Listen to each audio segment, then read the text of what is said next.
ఒకే కుటుంబానికి చెందిన 13 మంది కోడళ్ళు ఈ గుడిలో పూజారులుగా ఉంటున్నారు. ఇక్కడ అమ్మవారు 16వ శతాబ్దంలో స్వయంభూగా వెలిసారు. ప్రతిరోజు ఒక పెద్ద నాగసర్పం వచ్చి ఈ అమ్మవారిని దర్శించుకుని వెళ్తుందట. కొన్ని వందల సంవత్సరాల క్రితము ఆ కుటుంబానికి చెందిన ఒక ఆవిడ కట్టెల కోసం వెళ్తుంటే అమ్మవారు స్వయంగా ప్రత్యక్షమై దర్శనమిచ్చారట. వెంటనే ఇంటికి వెళ్లి అందరినీ తీసుకొచ్చి చూస్తే అమ్మవారు శిలై అక్కడ వెలిసారట. అసలుకైతే వెలిసిన ప్రదేశం ఒక కోట.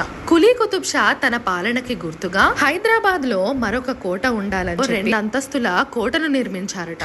ఈ కోట నుంచి చార్మినార్ కి మరియు గోల్కొండకి కూడా స్వరంగ మార్గం ఉందట. ఇక్కడ అమ్మవారిని కిల్లా మైసమ్మ అంటారు. కిల్లా అంటే కోట. ఒకప్పుడు ఈ ప్రాంతం ఒక గ్రామం. మైసమ్మ తల్లి సరూర్ నగర్ ప్రాంతానికి గ్రామ దేవతగా వెలిసారు. ప్రతి ఆదివారం ఇక్కడ విశేషంగా భక్తులు వచ్చి బోనం మరియు ఒడిబియ్యం సమర్పించుకుంటారు. అమ్మవారిని దర్శించుకుంటే